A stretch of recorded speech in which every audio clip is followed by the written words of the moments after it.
আজকে আমি বানাবো প্লাম কেক। 25শে ডিসেম্বরের আগে একটা বানিয়ে খেয়ে নিয়েছি, সেটার ভিডিও করা হয়নি, খেতে এত ব্যস্ত ছিলাম। এইবার আবার বানাচ্ছি আপনাদের কথা ভেবে। আপনারা যারা এখনও বাড়িতে একবারও কেক বানাননি তারা একবার 1 জানুয়ারিতে বানিয়ে ফেলুন। এটা এগলেস আর মাইক্রোওভেন ছাড়াই এই কেকটা বানাতে পারেন, খেতে কিন্তু অপূর্ব সুন্দর হয়। এর জন্য আমি প্রথমে কতগুলো খেজুর নিয়ে নিচ্ছি, যেটাকে আমি 1 কাপ দুধের মধ্যে ভিজিয়ে রাখবো। এটা আমি 30 মিনিটের মতন ভিজিয়ে রেখেছিলাম। তারপর এটাকে মিক্সারে ব্লেন্ড করে নেব। আর এর মধ্যে আমি দিয়ে দেব আর 100 গ্রামের মতন পনির। পনিরটা দিলে কি হয়, এটা টেস্টটা খুব ভালো হয়। যেহেতু আমি ডিম দিচ্ছি না, তো পনির দিলে কিন্তু টেস্টটা অনেক ভালো হয়। এরপর আমি 1 কাপ ময়দা, 1 কাপ চিনির গুঁড়ো আমি ভালোভাবে চেলে নেব।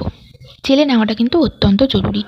এরপর আমি 4 টেবিল স্পুনের মতন নিয়ে নিচ্ছি cocoa powder, 1 tablespoon baking powder, 1/3 tablespoon baking soda. এগুলোকেও আমি ভালোভাবে চেলে নেব। আর দিয়ে দিচ্ছি 1 টেবিল স্পুনের মতন কফি। এবার মিক্সারটা আমি দিয়ে দিচ্ছি আর পরিমাণ মতন আমি দুধ দিচ্ছি, একেবারে পুরো দুধটা দেবেন না। আর দিয়ে দিচ্ছি সাদা তেল। এটা মিক্স করতে থাকবো। যখন মনে হবে যে আরেকটু দুধের প্রয়োজন, তখন আমরা আস্তে আস্তে প্রয়োজন অনুযায়ী মিক্সড করব। যত ভালোভাবে মিক্স করা হবে ততই এটা টেস্টি হবে আর ফ্লাফি হবে। এরপর আমি এর মধ্যে দিয়ে দিচ্ছি 1 টেবিল স্পুনের মতন ভ্যানিলা এসেন্স। তারপরে ভালোভাবে আবার এটাকে মিক্সড করব। এরপর আমি ড্রাই ফ্রুটস বলতে এখানে দিচ্ছি মোরব্বা, খেজুর আর কিশমিশ, আমন্ডস আর দিচ্ছি কাজু বাদাম।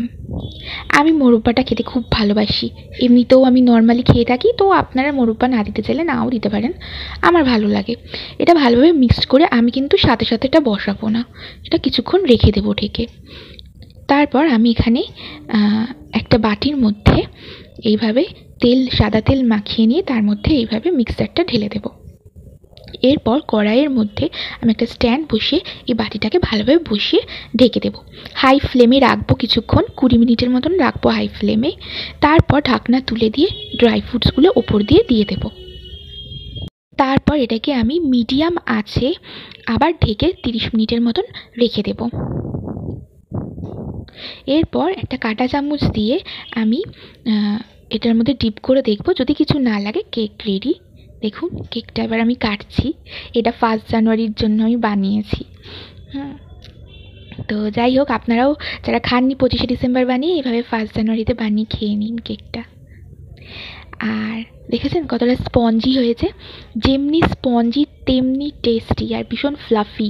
দেখেছেন খুব সুন্দর খেতে হয়। আপনারা অবশ্যই বাড়িতে একবার ট্রাই করবেন। এটা কিন্তু আপনাদের জন্যই মেনলি বানানো হয়েছে, তা নাহলে আমি 25শে ডিসেম্বর খেয়ে নিয়েছি বানিয়ে একবার।